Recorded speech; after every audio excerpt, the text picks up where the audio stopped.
صباح الخير. يلا بقى مع بعض نعمل كده حاجة حلوة تدفينا في الشتاء وفي السقعة اللي احنا فيها دي كوباية حليب دافي، مش سخن. حط عليها مكعب زبدة حوالي 150 جرام. هاتي بولة حطي فيها كوبايتين دقيق سميد، نص كوباية سكر، ربع معلقة بيكنج باودر. حطي الزبدة على الحليب وحطيهم على النار، بس مجرد الزبدة تسيح أو السمنة. بعد كده حطيها على الخليط اللي حضرتك عاملاه دوت. حطي لو عندك عسل أبيض حطي معلقتين كمان على الخليط. لو عندك عسل جلوكوز، لو عندك عسل بتاع البسبوسة حطيه. وقلبي قلبي تقلبتين بس، حطيها في الصينية وحطيها في الفرن وتطلع سخنة. وتكوني عملتي الشربات، كوباية ونص سكر عليهم كوباية ونص مية، وباكو فانيليا.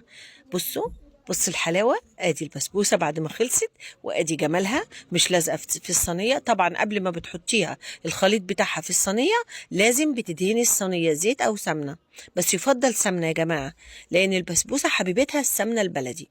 بصوا حلاوتها بقى اهو. نبدأ بقى نقطع منها، ندي لحبايبنا، ندي لجيراننا، صحابنا، وناكل. يعني ما شاء الله الصينية بتبقى حلوة، كوبايتين دقيق السميد بيعملوا صينية حلوة كبيرة.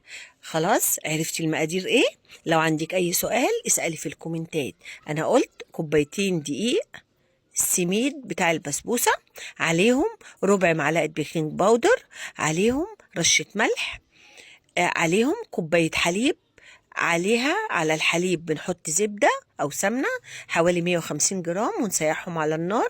ونحط برضو عسل بتاع البسبوسة عليهم حوالي 5 معالق، أو عسل جلوكوز أو عسل أبيض، ونخليهم دافيين ما نسخنهمش، وبعدين نعجن بيهم. بس كده سهلة وبسيطة. بتجيبي بقى الصينية بتدهنيها زبدة أو سمنة، وتحطي بقى العجينة بتاعتك. البسبوسة يا جماعة عشان تطلع ناجحة معاكم ما تقلبوهاش.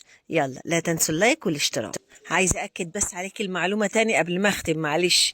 البسبوسة ما بتتقلبش كتير، انت مجرد بس ما بتلفيها بالحليب اللي عليه زبدة أو سمنة، تلفيها لفتين بس بالسباتيولا وتصبيها في الصينية. اوعي تقلبي البسبوسة كتير علشان ما تبقاش عجين منك، علشان ما تنشفش منك. هو ده السر اللي بيخلي البسبوسة تطلع معاكي طرية، انك ما تقلبيش البسبوسة. ما تنسيش يا حبيبة قلبي. وبكده اكون يا رب اكون كده قلت كل المعلومات اللي ممكن تفيدك. ولو في اي حد عنده سؤال اتفضلي اسالي في الكومنتات وانا تحت امرك. وبكده اترككم في رعاية الله وامنه. وما تنسوش بقى تاني هقول اللايك والاشتراك واعادة النشر. اعملوا لي اعادة نشر للفيديو علشان الفيديو يطلع اكسبلور. ومتشكرة جدا، والسلام عليكم ورحمة الله وبركاته.